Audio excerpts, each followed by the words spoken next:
වානරයාගේ පරිණාමයේද මිනිසා. එහෙනම් ඒක දැන් සිද්ධ වෙන්නේ නැත්තේ. මිනිසා අවුරුදු දහස් ගාණක් ජීවත් වෙනවා. තාම පරිණාමය සිද්ධ වෙලාම නැද්ද? මේ දේවල් ගැන විද්‍යාවෙන් පැහැදිලි කිරීමක් කරන්නයි මේ හදන්නේ. Welcome back ASM Zoo. මන් දන්න දේවල් ටිකක් ඔයාලට කියලා දෙන්නයි මේ හදන්නේ. අපේ channel එක තාම subscribe කරලා නැත්නම් subscribe කරලා තියාගන්න. ඒ වගේම අපි දාන වීඩියෝ බලන්න අනිවාර්යෙන් bell icon එක click කරලා තියාගන්න. වීඩියෝ එක අන්තිම වෙනකම් බලලා හොඳයි කියලා හිතනවා නම් like කරලා share කරලා comment කරන්න අමතක කරන්න එපා. එහෙනම් යමු අපි වීඩියෝ එකට. මේ ලෝකයේ ඇත්තටම පරිණාමයක් කියන දෙයක් සිද්ධ වෙනවද? ඒ වගේ ප්‍රශ්නයක් ඔයා මගෙන් අහුවොත් මම දෙන උත්තරේ අනිවාර්යයෙන්ම ඔව්. ඒකට හොඳම උදාහරණයක් තමයි අපි හැමෝම දන්න අපිට අමතක කරන්න බැරි මේ කොරෝනා වෛරසය COVID-19.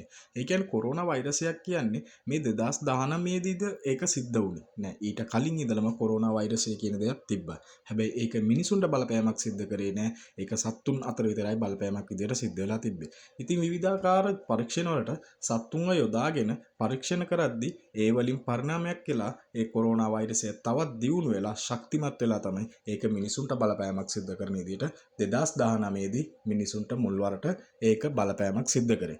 ඉතින් කොහොම හරි අපි COVID-19ට බෙහෙත් ටිකක් වැක්සින් ටිකක් හොයාගන්නකොට කාලයක් යද්දී අලුත් නම් වලින් ආපහු කොරෝනා සඳහන් කරන්න පටන් ගත්තා.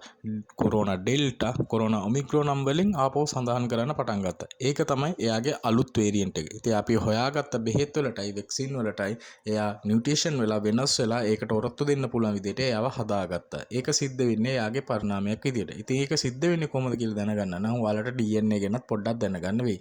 ඔයාලා අහලා තියෙනවනේ සමහර මිනිස්සු කියනවා තාත්තා හොඳට චිත්‍ර අඳිද්දි පුතත් ඒ වගේ චිත්‍ර අඳිනවනම් ඒක එයාගේ ජාන වලින් එන දෙයක් කියලා.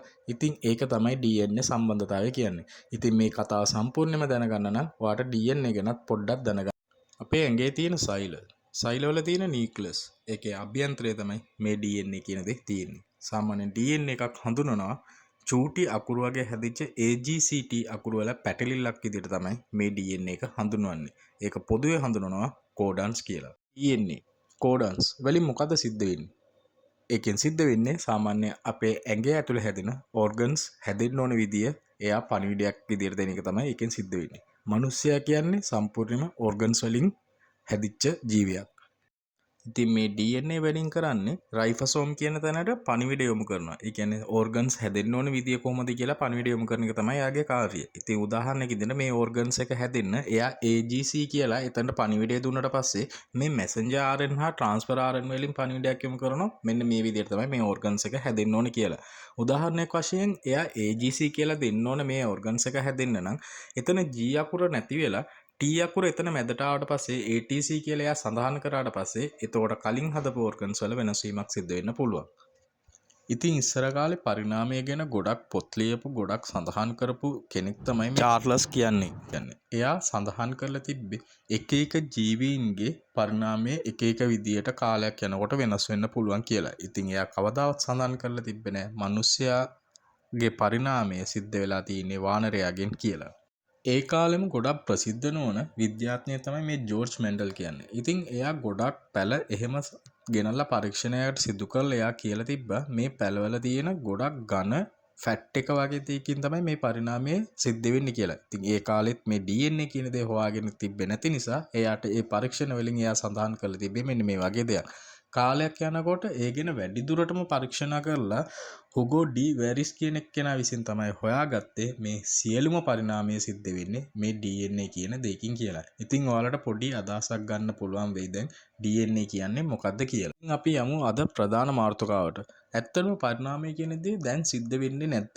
ඒක එදායින් පස්සේ නැවතුණාද? නෑ තාමත් සිද්ධ වෙනවා. ඉතින් ඒ වගේ පරිණාම ටිකක් මේ කාලෙත් සිද්ධ වෙච්ච දේවල් ගැන විද්‍යාත්මකව සාක්ෂියක ඔප්පු කරපු දේවල් ගැන ටිකක් කියන්නයි මේ හදන්නේ. ඉතින් මේ දෙයට හොඳම උදාහරණයක් තමයි මේ ඇඳ මකුණ. ඉතින් මේ ගැන අමුතුවෙන් අපේ රටේ ඉන්න යාළුවන්ට නම් කියලා දෙන්න දෙයක් නැහැ. මොකද මාත් රටේ ඉන්න නිසා අපි හොඳටම දන්නවා හැමදාම අපිට ජීවත් වෙන්න වෙන්නේ මේ ඇඳ මකුණත් එක්ක තමයි කියලා. ඉතින් 1940 1950 කාලවකවානුව වල මේ ඇඳ මකුණන්ගෙන් ලොකුම කරදරයක් තමයි තියලා තියෙන්නේ. ඉතින් ඒක නිසා ඇමරිකාවේ මේකට බෙහෙතක් විදිහට හොයාගන්නවා DDT කියන බෙහෙත. මේකෙන් එයාලව සම්පූර්ණයෙන්ම පාලනය කරන්න පුළුවන් වෙලා තියෙනවා මුල් කාලෙදී. කාලයක් යනකොට මේ බෙහෙත් වලින් කිසිම ප්‍රයෝජනයක් වෙලා නැහැ. 1960 වගේ කාලයක් වෙනකොට මේ බෙහෙත් කොච්චර දැම්මත් එයාලට කිසිම හානියක් මේ බෙහෙත් වලින් සිද්ධ වෙලා නැහැ. ඉතින් එයාලට මේක අමුතු විදියට දැනුණට පස්සේ එයාලා කරලා තියෙන්නේ මේ මකුණ අරන් ගිහිල්ලා මේ වගේ පරීක්ෂණයක් කරන්න. විදියට මේ මකුණ පරීක්ෂණයට ලක් කරද්දී එයාලට පුදුම වෙන්න වගේ දේවල් තමයි දැක ගන්න පුළුවන් උනේ. ඔයාලා දැනගෙන හිටියද? මිනිසා වගේ නෙමෙයි. කෘමීන්ට සාමාන්‍යයෙන් අස්ථි පිහිටලා තියෙන යාළගේ ශරීරයේ පිටතින්. ඉතින් මේ වගේ පිටතින් පිහිටලා තියෙන අස්ථි ගොඩක් ශක්තිමත් වෙලා තිබ්බා ඒ බෙහෙත් වලට ඔරොත්තු දෙන්න පුළුවන් විදිහට. ඒ බෙහෙත් වලින් ගොඩක් දුරට යාළගේ හානි කරලා තිබ්බේ නහරවල තියෙන සෛල වලට. ඒ වගේම යාළගේ නහරත් ගොඩක් ශක්තිමත් වෙලා තිබ්බා මේ බෙහෙත් වලින් කිසිම හානියක් යාළට නොවන විදිහට බලා ගන්න. ඉතින් එයාලගේ ඇඟ ඇතුළෙම මේ බෙහෙත් වලට ප්‍රතික්‍රියා කරන්න පුළුවන් සෛල පවා නිෂ්පාදනය වෙලා තිබ්බා.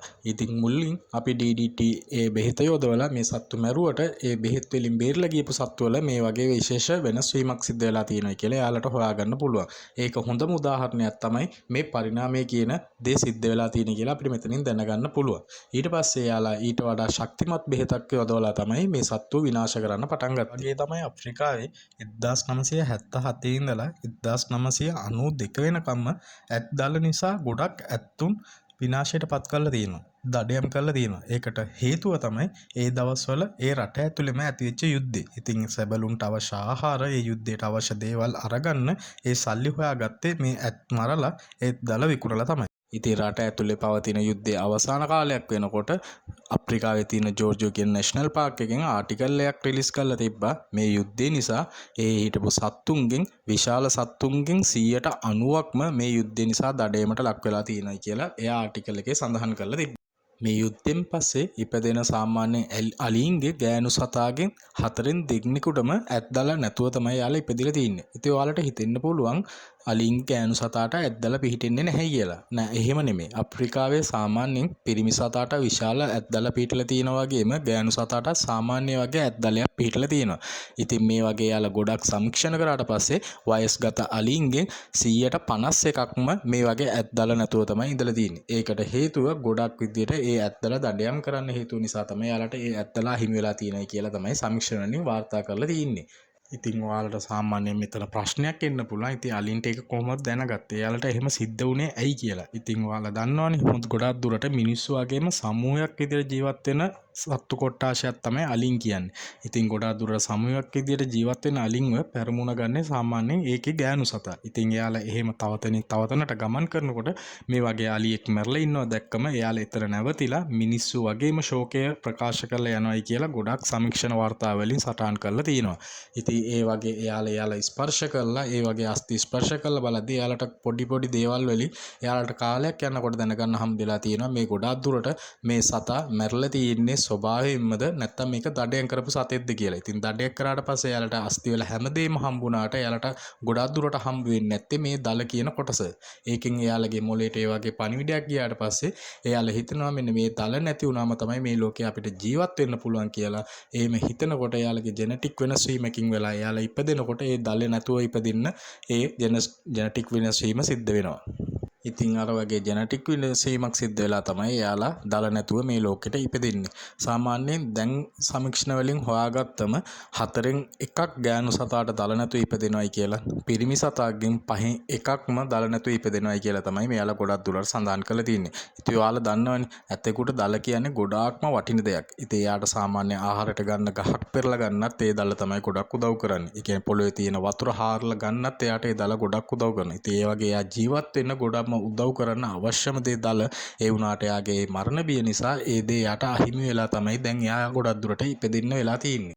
ඉතින් ඔයාලට මේකෙන් ගොඩක් දුරට තේරුම් කරන්න තියෙන්නේ අපේ ජෙනටික් ඒ කියන්නේ අපේ වෙනස් වීම සිද්ධ වෙන්නේ අපිට බාහිරින් ලැබෙන දේවල් විතරක් නෙමෙයි අපේ මානසිකත්වය අපේ මනසින් සිද්ධ වෙන දේවල් වලිනුත් අපේ ජෙනටික් වෙනස් වීම සිදු වෙන්න පුළුවන් කියලා තමයි. ඉතින් මේ දේවල් සිද්ධ වෙන්නේ සත්තුන්ට විතරද? ඇයි මිනිසාට සිද්ධ වෙන්නේ නැද්ද? නෑ අනිවාර්යෙන් මිනිසාටත් මේ දේවල් සිද්ධ වෙනවා. අද වෙනකම්ම අපේ ඇඟ ඇතුලේ ගොඩාක් දේවල් ගොඩක් විදිහට වෙනස් වෙලායි තියෙන්නේ. ඉතින් ඒවට පොදුවේ මම සාමාන්‍ය හොඳ උදාහරණ දෙකක් ඔයාලට දැන් කියන්නම්.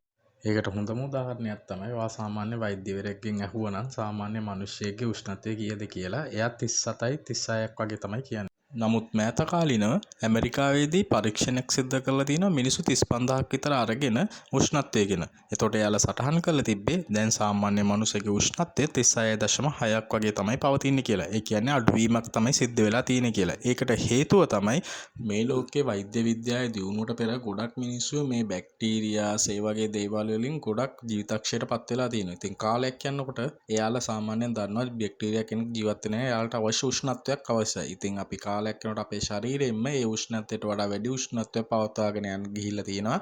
මෙයාලගෙන් ආරක්ෂා වෙන්න. මේකත් අපේ මිනිසාගේ පරිණාමයක් විදිහට ගන්න පුළුවන්. ඉතින් ඔයාලා හොඳටම දන්නවා මේ වගේ දෙයක් නිසා තමයි බැක්ටීරියා වුණත් අපිට උණ ගන්නෙ. එයාලගෙන් අපිව ආරක්ෂා කරගන්න එයාලා එක්ක සටන් කරන්න තමයි ඒ උණ වගේ දෙයක් වුණත් අපේ ඇඟට සිද්ධ වෙන්නේ. ඉතින් දැන් කාලේ අපි ගොඩක් ඇන්ටිබයොටික් ඇන්ටිමෙඩිසින් වගේ දේවල් ගන්න නිසා ඒ දේට අවශ්‍යතාවයක් නැති වෙලා තියෙන නිසා තමයි අපේ සාමාන්‍ය උෂ්ණත්වය දැන් ටික ටික අඩු වෙලා තියෙන්නේ. ඉතින් ඔයාලා දන්නවනේ ඉස්සර හිටපු මිනිස්සු ගොඩක් ශක්තිමත් අපිට වඩා. ඔයාලා දන්නවද එයාලගේ අස්ථි අපේ අස්ථි වලට වඩා ගොඩක්ම ශක්තිමත්. දැන් කැලේ ජීවත් වෙන චිම්පන්සියෙක් වගේ ශක්තිමත් අස්ථි තමයි ඉස්සර කාලේ මිනිසුන්ට පිටලා තියෙන්නේ. ඒකට හේතුව තමයි එයාලා කැලේ වල ජීවත් වෙලා තියෙන්නේ. එයාලා සත්තු දඩයන් කරගෙන තමයි ආහාරයට අරගෙන තියෙන්නේ. ඉතින් එයාලා කරපු හෙවි වැඩත් එක්ක තමයි ඒ වගේ අස්ථි එයාලට පිටලා තියෙන්නේ. ඉතින් එයාලගේ අස්ථි පිටීමේදී අපේ DNA විසින් මේ පණිවිඩයක් යවනවා මෙන්න මේ වගේ ශක්තිමත් මේ වගේ ප්‍රෝටීන් ප්‍රමාණයකින් මේ අස්ථි හදන්න කියලා. ඉතින් දැන් කාලේ මිනිස්සු ඒ වගේ ගොඩක් මහන්සි වෙන්නේ නැති නිසා ඒ කට්ටියගේ අස්ථි වලට වඩා අපේ අස්ථිය එච්චර ශක්තිමත් වෙන්නේ නැහැ. ඉතින් ඒකට DNA පණිවිඩයක් යවනවා. ඉතින් අපි දැන් මෙච්චර මහන්සිලා වැඩ කරන්නේ නැති නිසා ඒකට එච්චර ප්‍රෝටීන් ප්‍රමාණයක් යොමු කරලා මේ වගේ ශක්තිමත් අස්ථියක් හදීමේ උවමනාවක් නැහැ. ඊට වඩා වෙන දෙයකට යොදවන්න තමයි යාළුවා ඒ වගේ හදලා තියෙන්නේ. ඉතින් ඔයාලට තේරෙනවනේ ළමයි අපේ පරිණාමය සිද්ධ වෙලා තියෙන්නේ මෙන්න මේ වගේ දේවල් වලින් තමයි. ඉතින් ඒ වගේ ගොඩක් දේවල් අපේ අතර වෙනස් වෙලා තියෙනවා. ඉතින් ඉස්සරහටත් ඒ වගේ දේවල් මම ඔයාලට කියන්නම්. දැන් මම කරපු වීඩියෝ ඔයාලට හොඳයි කියලා හිතනවා නම් අනිවාර්යයෙන්ම ලයික් කරන්න, කමෙන්ට් කරන්න, ෂෙයා කරන්න. ඉතින් මේ වගේ වීඩියෝ තවත් ඉස්සරහට බලන්න අපිත් එක්ක රැඳිලා ඉන්න. තවත් වීඩියෝ එකකින් ඔයාලව හමු වෙන තෙක් ඔයාලගෙන් සමු ගන්නවා. ඔයාලා සිළු දෙනාටම සුබ දවසක්.